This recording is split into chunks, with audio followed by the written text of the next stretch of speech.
Hello there, welcome to Siyasat TV. It's Wednesday, April 28, 2021. I am Sumaya Junaid Ahmed in Hyderabad, where we get you all the big news stories from across India and the world. And here is our top headlines. A new day and a new high in COVID deaths. In a span of 24 hours, India recorded over 3,000 deaths, a deadliest day yet. 6.4 magnitude earthquake hits Assam. 6 aftershocks jolt northeast. Tremors felt in Bengal too. World has failed India, says top United States advisor Dr. Fauci as surging COVID cases ravage country. Government in Delhi means Lieutenant Governor. Centre notifies GNCTD Amendment Act. Doctor and nurse slap each other at Uttar Pradesh Rampur District Hospital after verbal spat. United States President Joe Biden said United States is sending whole series of help to India. In a span of 24 hours, Telangana reported 8,061 new cases and 56 fatalities. COVID-19 norms flouted at Telangana BJP President Roadshow in Warangal. Canada reports first death linked to AstraZeneca COVID vaccine shot. Let us begin with our top story. India's new COVID deaths hit an overwhelming peak with 3,293 people dying in the last 24 hours. New cases rose over 3.6 lakh, a global high, pushing the total cases to over 1.79 crore. The crisis have left India grappling for oxygen and medicines. This is the seventh straight day that over 3 lakh cases have been recorded in India, the second worst hit country after the US. The fresh deaths take its total fatalities to 2,01,187.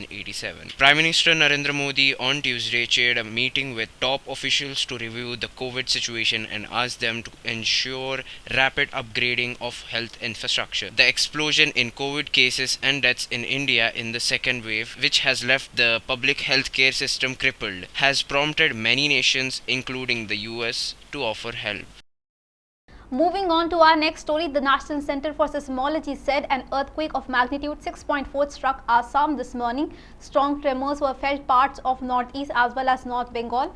While there are no reports of anyone being injured, photos have emerged of broken walls and windows and walls being developed cracks. Strong tremors were repeatedly felt in several parts of northeast and neighboring Bhutan, forcing people to run out of their homes. The epicenter of earthquake was near Dhekhiajuli town, about 140 kilometers north of Guwahati. The earthquake struck at 7:51 am at depth of 17 kilometers from the surface. Prime Minister Narendra Modi said he spoke with Assam Chief Minister Sarbananda Sonowal and promised help from centre.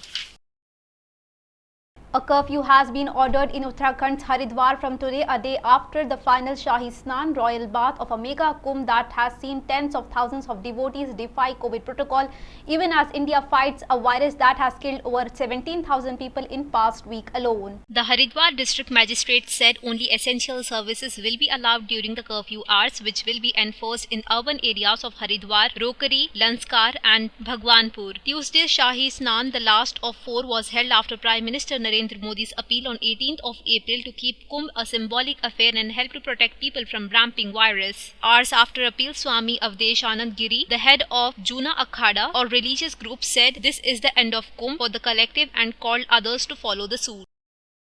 Dr. Anthony Fauci, United States Chief Medical Advisor, has said the world and wealthier nations in particular have failed India, which is now overwhelmed with the massive number of COVID-19 cases and deaths being recorded every day. Dr. Fauci has told that countries have failed to get together and help India avoid the mammoth crisis it's witnessing.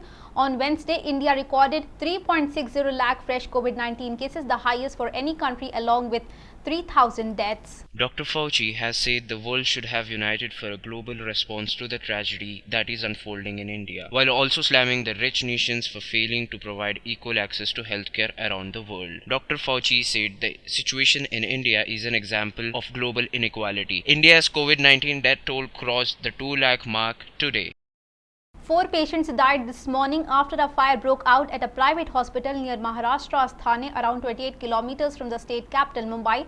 Several others were injured in the fire. The patients died while being shifted to other hospitals after a blaze and not due to burns, and officials said they may have inhaled smoke after the fire. The blaze, which broke out at Prime City Care Hospital at Kausa in Mumbara at around 3:40 am, has now been brought under control. 3 fire engines and 5 ambulances are at the spot. 20 patients were rescued from the hospital. 6 of them were in ICU. The fire destroyed the first floor of the hospital. That there was no COVID patients at the facility. The casualty of the fire is not yet clear. In the middle of brutal second wave of COVID in Delhi, the centre has notified a law that gives more power over the city's elected government. According to the amended law, the government of Delhi now means Lieutenant Governor of Delhi, who represents the centre. According to a Home Ministry notification, the Government of National Capital Territory of Delhi Amendment Act 2021 came into force yesterday. The Delhi government will now have to seek opinion of Lieutenant Governor before taking any executive action. The law was controversially cleared in the Parliament last month amid opposition protest in both houses. When the bill cleared Parliament, Delhi Chief Minister Arvind Kejriwal called it a sad day for Indian democracy. The government, while bringing the bill in the March session, claimed it would further define the responsibilities of the elected government and Lieutenant Governor in line with the constitutional scheme of governance as interpreted by the Supreme Court. Amid the surge in COVID-19 cases in the state, former Maharashtra Chief Minister BJP leader Devendra Fadnavis has written a letter on Tuesday to Chief Minister Uddhav Thackeray, alleging that daily coronavirus cases in the state are decreasing due to lower testing. In a tweet in Marathi, Mr. Fadnavis wrote, "Decreasing number of tests in the state including Mumbai, low number of RT-PCR tests, increased risk of infection, 20% of the total deaths in the state are in Mumbai. Old records are not updated, accurate information is not available for corona fight." Maharashtra reported 48,700 new COVID-19 cases in the last 24 hours. The state also recorded 71,736 discharges and 524 deaths in the last 24 hours. As India continues to battle a minacious second wave of coronavirus, healthcare system across the nation is reeling under immense pressure, with doctors and medical staff doing their best to treat the affected patients. Several reports of disputed and clashes between the healthcare professionals and patients have come into light from various parts of the country. However, in a rare incident, a video has lately surfaced on social media where a doctor and a nurse can be seen engaging into a brawl at a hospital in Uttar Pradesh, Rampur district. In the 14-second long video, both doctor and nurse can be seen abusing each other, which later ended up in physical brawl. In the video, the nurse and the doctor can be seen hurling abuses at each other, and the verbal spat took into an ugly turn and a duo started thrashing each other inside the hospital premises. Later on, policemen and other staffers present at the spot pacified them. Well, United States President Joe Biden says the United States is sending a whole series of help to India and has an intention to send COVID vaccines to the country. During his remarks on a United States COVID-19 response, Biden noted that India helped the United States when latter was in bind and very beginning of the pandemic. With regard to India, I spoke at length with Modi, the Prime Minister. We are sending immediately a whole series of help that he needs, including providing for those remdesivir and other drugs that are able to deal with this and prevent, in some cases, but help recovery.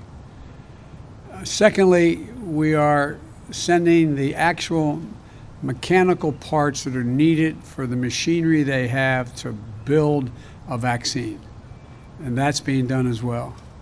We're also I've discussed with him when we'll be able to send actual vaccines to India, which will be my intention to do.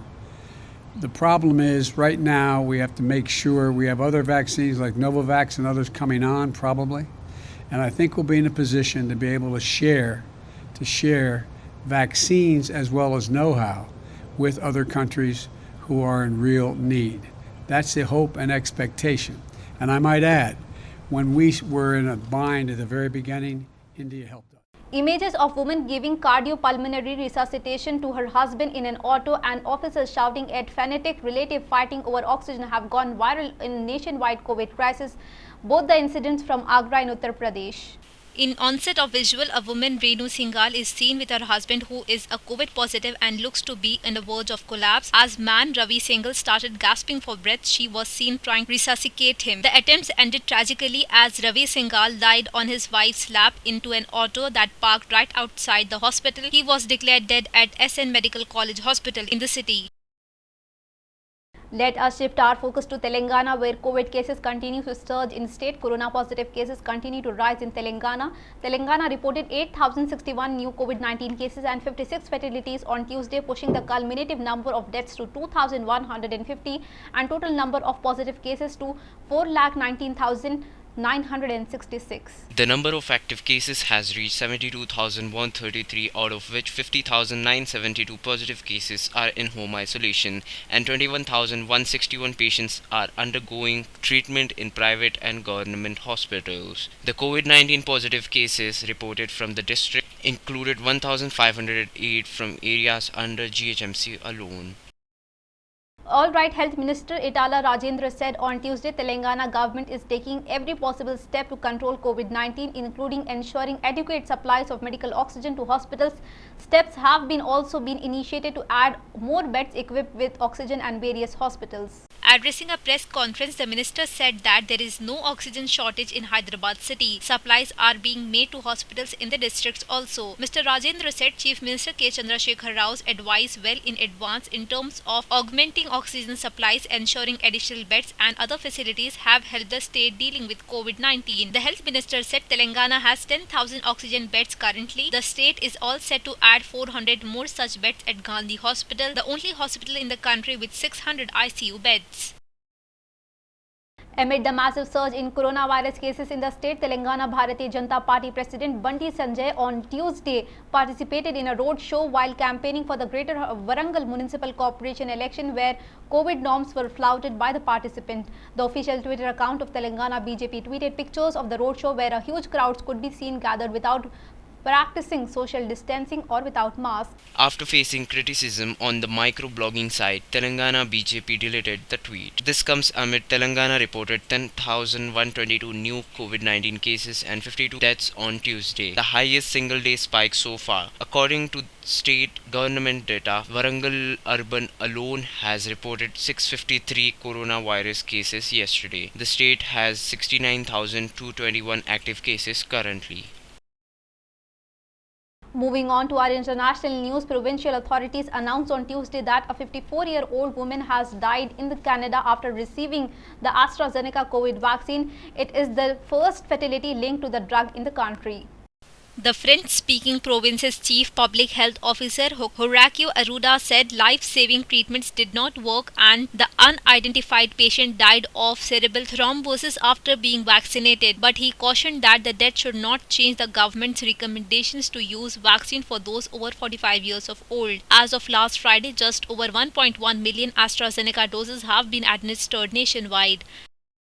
Australia will spend $580 million to upgrade 4 military bases in its north and expand war games with United States. Prime Minister Scott Morrison is expected to announce today. An airstrip in the Northern Territory will be lengthened to support the larger aircraft. Firing ranges overhauled and new training facilities set up for the defense personnel and the United States Marines. Australia and the United States hold biennial war games, the next of which is scheduled to begin in August. Australia is also expected to join a multi-nation military drill involving United States, United Kingdom, Japan, India and a host of other countries. Before we wrap up our bulletin, let's have a look on our headlines. A new day and a new high in COVID deaths. In a span of 24 hours, India recorded over 3,000 deaths, a deadliest day yet. 6.4 magnitude earthquake hits Assam. 6 aftershocks jolts northeast. Tremors felt in Bengal too. World has failed India, says top United States advisor Dr. Fauci as surging COVID cases ravage country. Government in Delhi means Lieutenant Governor. Centre notifies GNCTD Amendment Act. Doctor and nurse slapped each other at Uttar Pradesh Rampur District Hospital after verbal spat. United States President Joe Biden said United States is sending whole series of help to India. In a span of 24 hours, Telangana reported 8,061 new cases and 56 fatalities. COVID-19 norms flouted at Telangana BJP President Roadshow in Warangal. Canada reports first death linked to AstraZeneca COVID vaccine shot. Well, that is the Siyasat TV English news for this Wednesday. Thanks for watching. I am Sumayya Junaid Ahmed. Have a great day.